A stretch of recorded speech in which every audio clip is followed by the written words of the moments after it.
Chegou o Nightcast, o seu podcast noturno da Stoa Nova Era. Durma com lucidez e mente renovada.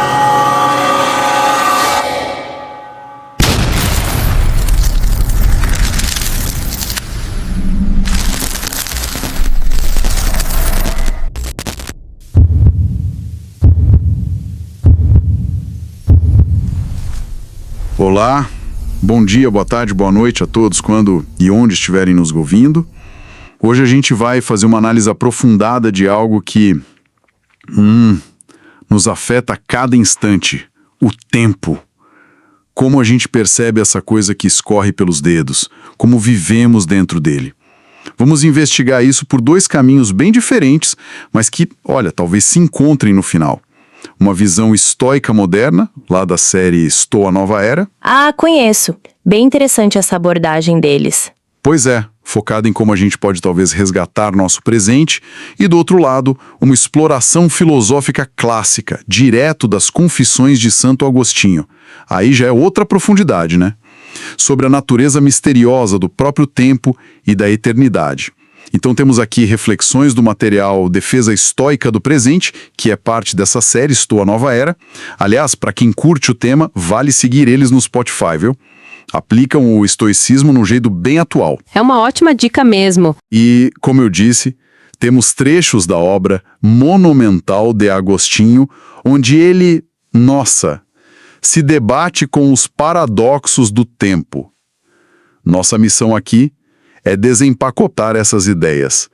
Falar sobre esse recurso que é tão valioso e, ao mesmo tempo, tão difícil de agarrar. Queremos entender melhor nosso lugar nesse fluxo constante. Ok, vamos mergulhar nisso. Vamos começar pela abordagem estoica, então. Ela bebe muito na fonte de Sêneca, né? Sim, Sêneca é fundamental aí. Ele já dizia algo bem forte. A vida não é que seja curta. É a gente que desperdiça boa parte dela. Exato. Uma ideia poderosa. O tempo seria a nossa única posse verdadeira, mas muitas vezes a gente trata como se fosse infinito, algo garantido. A fonte que a gente analisou reforça muito isso. O agora, o presente. É o único lugar onde a vida realmente acontece. De fato. E o interessante é como o texto da Stoa Nova traz essa ideia para o nosso mundo, para o século XXI. Ele identifica o que chama de ladrões do tempo modernos. Ladrões do tempo, gostei disso. Quem seriam eles? Olha, não são só os compromissos externos, o chefe, os prazos, que já roubam bastante, né? Com certeza. Mas são também as notificações que não param de pipocar no celular, o feed infinito das redes sociais que nos suga por horas, e a gente nem percebe. Nossa, total. Aquela pressão constante por ter a imagem perfeita, carreira ideal, sabe? Algo que parece nunca chegar, sempre tá lá na frente. O ponto crucial aqui, eu acho, é a sutileza com que esse roubo acontece. Como assim, sutil? É que o tempo vai embora sem a gente notar. Os momentos viram dias, meses, anos, e quando a gente olha para trás, a vida parece meio fragmentada, uma lembrança borrada, sabe? Puxa, quem nunca teve essa sensação, não é? De chegar ao fim do dia e pensar, o que eu fiz hoje? Parece que nada de significativo. A fonte diz que a gente perde o presente porque nossa mente se distrai muito fácil. Nossa vontade meio que desiste de lutar contra essas forças todas. Então, qual seria a saída estoica para isso? Como a gente retoma o controle? Tem jeito? A resposta estoica é bem direta. Proteger o presente ativamente. Não é algo passivo que acontece sozinho. O texto fala em ter coragem e disciplina. São duas palavras-chave. Coragem para quê, exatamente? Coragem para dizer não. Não às distrações que nos sequestram a atenção sem agregar valor real. Pode ser uma fofoca, uma preocupação inútil com algo que não controlamos, ou mais uma rolagem de tela infinita. Difícil esse não, hein? Muito. E a disciplina entra para cultivar a presença nas pequenas coisas do dia a dia. Prestar atenção de verdade ao café da manhã, à conversa com alguém, ao trabalho que está fazendo agora. A ideia central é que um instante vivido com clareza, com presença, ele vale mais do que anos passados em confusão ou décadas vividas no piloto automático. Faz sentido. O texto até usa uma expressão forte, chama essa atitude de rebeldia filosófica. Rebeldia filosófica? Adorei. Explica mais. É como uma forma de resistir, sabe? Resistir a um mundo que parece nos empurrar o tempo todo pra correria, pra ansiedade, pro adoecimento emocional que a gente vê tanto por aí. Gostei mesmo dessa ideia de rebeldia filosófica. Mas aí, claro, vem a pergunta difícil que você mesma levantou no material que a gente estudou, né? Sim, qual? Até que ponto essa vigilância constante, essa disciplina toda, é algo que a gente consegue aplicar de verdade no meio do caos do dia a dia? Não corre o risco de virar mais uma fonte de estresse, mais uma cobrança para dar conta, essa de estar sempre presente? Olha, é uma tensão real, sem dúvida, não dá para negar. O próprio texto reconhece que vivemos num contexto complicado. A ansiedade virou quase regra, infelizmente. A superficialidade muitas vezes domina as interações e, como a fonte aponta, a gente é educado para competir, para acumular, mas nem sempre para viver bem, para encontrar sentido no agora. Verdade. A educação foca muito no futuro, né? No o que você vai ser. Exato. Então o esfeicismo aqui não está propondo uma perfeição inatingível, tipo um monge zen no meio da cidade. Seria irreal. Mas ele oferece um direcionamento, um norte, um esforço consciente para tentar fazer diferente. As frases finais dessa reflexão da Estoa Nova são bem diretas sobre isso. São quase como lembretes. Quais, por exemplo? Eles dizem, por exemplo, que a ansiedade nos rouba o hoje, porque nos prende num amanhã que a gente nem sabe como vai ser, que na correria a gente esquece que a vida não é só chegar lá na frente, mas sim a qualidade de cada passo. Importante isso. A qualidade do passo. E também que a educação ensina muito a ter diploma, ter cargo, ter coisas, mas o estoicismo lembra que ser é mais valioso. Ser presente, ser consciente. Ser é mais valioso que ter. Profundo. Nossas dores, elas não se curam com mais velocidade, com mais pressa. Elas precisam de presença, de atenção cuidadosa. Nossa, muito bom. Faz todo sentido. Não é sobre ser um super-herói da atenção plena, então. De forma alguma. É mais sobre fazer uma escolha consciente, repetida, né? Sobre onde a gente vai colocar nossa energia mental. É quase como decidir, a cada momento, vou deixar os ladrões entrarem ou vou tentar trancar a porta do meu presente, mesmo que seja só por um instante. Exatamente essa a ideia. Uma escolha contínua. E isso prepara o terreno perfeitamente para a nossa próxima parada, que vai num nível, digamos, bem mais metafísico. Agora, vamos dar um salto no tempo e na perspectiva. Lá para o século IV, com Santo Agostinho e suas famosas Confissões. Ah, Agostinho sobre o tempo, um clássico absoluto da filosofia. E um desafio. Totalmente. Aqui a coisa fica mais filosófica mesmo, mais desnorteadora até. Quem não se identifica com aquela famosa frase dele, né? Afinal, o que é o tempo? Se ninguém me pergunta, eu sei. Se quero explicar a quem me pede, já não sei mais. Perfeito. Resume a dificuldade de forma genial. Ele capta a nossa intuição e a nossa dificuldade de articular, né? Exato. E Agostinho não foge da complexidade, ele mergulha de cabeça nela. Ele começa a desmontar nossas certezas mais básicas sobre o tempo. Argumenta, de forma bastante lógica até, que o passado, por definição, ele não existe mais. Acabou, já era. Certo, foi. O futuro, por sua vez, ainda não existe. Não chegou, é só uma possibilidade. Ok, faz sentido. Então vem a pergunta dele. Como algo que não existe mais, o passado, ou algo que ainda não existe, o futuro, pode ter uma duração? Como a gente pode medir algo inexistente como longo ou curto? Boa pergunta. Nunca tinha pensado nisso assim. E o presente? Ele mostra que o presente também é super complicado. Porque se ele tivesse alguma duração fixa, se ele não estivesse sempre, instantaneamente, passando para o passado, ele não seria tempo, seria eternidade. Entendi o raciocínio. Exatamente. O presente só existe nesse instante fugaz de passagem. É um fio de navalha entre o que acabou de ser e o que está por vir. Puxa vida, é quase um nó na cabeça. Se o passado não existe mais, o futuro ainda não chegou, e o presente é só essa passagem instantânea. Como é que a gente vive falando de lembrar do passado, ou planejar o futuro, ou medir quanto tempo levou para fazer tal coisa? Agostinho percebe essa contradição na nossa experiência, certo?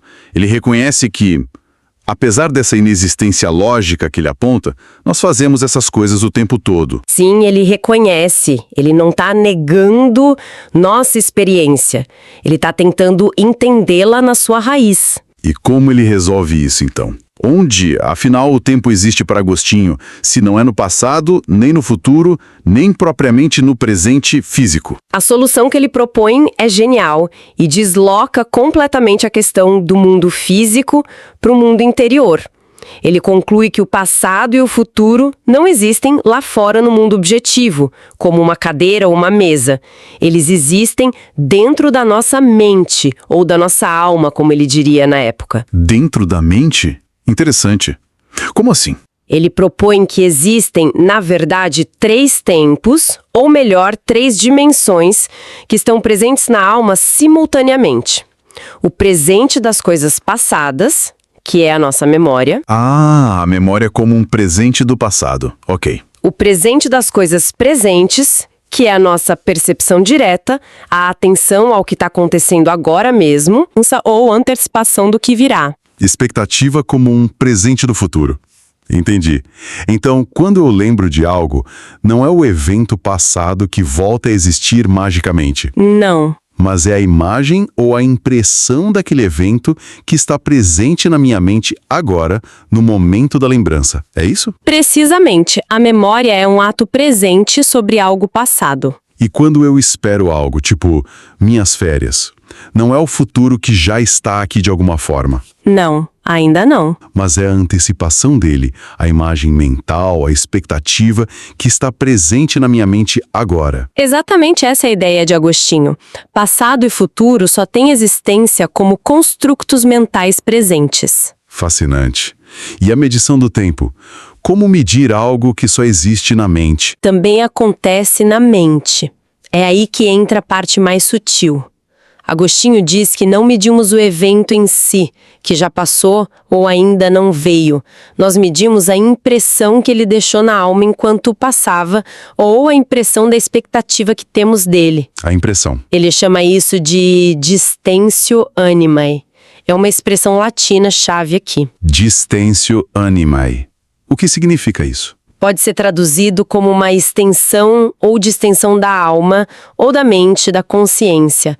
É como se a nossa consciência se esticasse entre a memória do que acabou de passar e a expectativa do que está por vir. E é nesse esticamento que a nossa experiência de duração, de tempo passando, acontece. Uau, que imagem poderosa! A alma se esticando no tempo. É muito visual, né? Ele usa exemplos simples para ilustrar. Quando você ouve um verso de um poema e consegue dizer se ele foi longo ou curto, Sim. você não está medindo o som em si, que já se foi, já acabou. Você está medindo a impressão, o rastro que ele deixou na sua mente enquanto ele durava. Entendi. A memória da duração daquele som. Isso. Ou, quando você recita um poema de cor, você antecipa mentalmente o final enquanto ainda está no começo. Tudo acontece dentro da mente, nessa distência. Caramba, quer dizer que o tempo, para Agostinho, não é uma dimensão física, como o espaço, lá fora, independente de nós. Basicamente, não. Não como nós o experimentamos.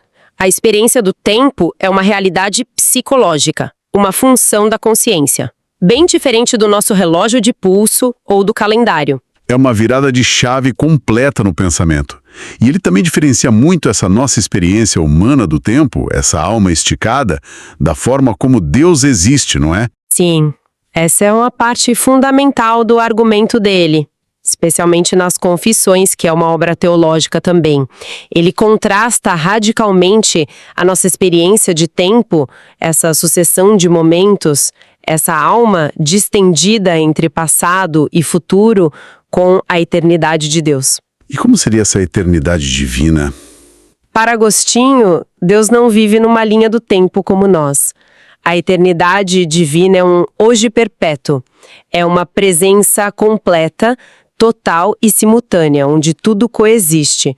Não tem antes nem depois para Deus. Um eterno agora. Difícil até de imaginar. Muito.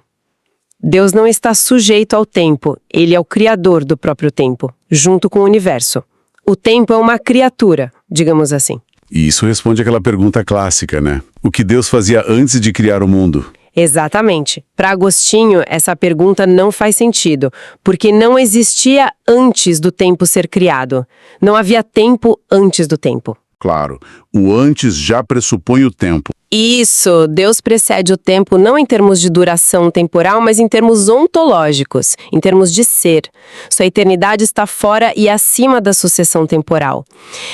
E ele também faz questão de argumentar que o tempo não é simplesmente o movimento dos astros, como alguns filósofos gregos pensavam. Como assim? Ele usa o exemplo bíblico de Josué, que, segundo a Bíblia, teria pedido a Deus para parar o sol no céu durante uma batalha. Lembro dessa passagem. Agostinho argumenta, mesmo que o sol tenha parado, o tempo da batalha continuou a passar para Josué e os soldados. Eles continuaram agindo, lutando, experimentando a duração. Boa. Ou seja, o tempo seria algo mais fundamental, mais interno, do que o mero movimento dos corpos celestes. Exatamente. Ele desvincula a experiência do tempo do movimento físico externo e a âncora na experiência interna da alma. Ok, demos uma boa viajada aqui, hein? Fomos do concreto ao abstrato. De um lado, temos esse chamado estoico moderno, vindo lá da Estoa Nova Era para a gente resgatar o momento presente das garras das distrações digitais, da ansiedade, uma coisa bem prática. Sim, um chamado à ação, quase. Do outro, essa investigação profunda, quase vertiginosa de Agostinho sobre a natureza paradoxal do tempo, localizando a experiência dele fundamentalmente na mente, nessa distentio animae. Será que dá para conectar esses dois mundos? Um tão pé no chão focado no como viver e o outro tão metafísico? Olha, eu acho que sim. É surpreendente como eles dialogam, mesmo separados por tantos séculos e contextos tão diferentes. Um ponto de conexão muito forte para mim é justamente essa ênfase no cenário interno, na nossa mente. Explica melhor. O tempo descobre que a própria experiência de duração, de passado e futuro, acontece dentro da mente, nessa dinâmica de memória, atenção e expectativa. Verdade. Ambos, por caminhos muito diferentes, acabam colocando o nosso estado mental, nossa atenção, nossa consciência no centro da nossa relação com o tempo. O palco é interno. Interessante. Então, a gente poderia dizer que, enquanto o Agostinho nos dá uma base filosófica, uma espécie de mapa para entender por que o presente é tão fugaz e, ao mesmo tempo, o único ponto real de contato com a existência, sim, onde memória e expectativa se encontram na atenção presente, a abordagem estoica nos oferece as ferramentas práticas, o como fazer, para tentar viver nesse ponto, resistindo ao que nos puxa para fora dele, para o passado que já foi ou para o futuro que não chegou. Eu vejo exatamente assim. Agostinho nos ajuda a entender a própria estrutura da nossa experiência temporal, com suas complexidades, suas limitações, sua base na alma. Ele nos mostra a complexidade do terreno que estamos tentando habitar. O que da experiência do tempo? Isso. E o estoicismo, por sua vez, nos dá uma ética, uma disciplina prática para navegar essa estrutura. Como focar a atenção, como lidar com as memórias sem se prender a elas de forma doentia, como encarar o futuro sem essa ansiedade que paralisa. O como navegar nesse terreno. Tá. A atenção focada no agora não é, no fundo, muito parecido com a presença consciente que os estoicos defendem como essencial para uma vida bem vivida, para a eudaimonia? Boa pergunta. Parece que sim, né? Talvez Agostinho descreva o palco onde a vida acontece e os estoicos ensinem os passos da dança para a gente não tropeçar tanto nele. Que bela forma de colocar. Faz a gente pensar mesmo. Bom, demos uma boa volta hoje, hein? Foi denso, mas fascinante. Saímos do conselho bem prático de Sêneca lá atrás para não jogar fora nosso bem mais precioso, o tempo. Um conselho sempre atual. Passamos pelas reflexões estoicas atuais da Estoa Nova Era, identificando esses ladrões digitais e mentais que roubam o nosso agora. E mergulhamos fundo com Agostinho nos paradoxos do tempo, nessa ideia dele existir na alma e no contraste impressionante com a eternidade. Como a gente pode, assim, juntar as peças disso tudo para quem nos ouviu até aqui? Quais os pontos-chave? Olha, acho que alguns pontos ficam bem claros dessa nossa conversa. Primeiro, essa dupla face do presente.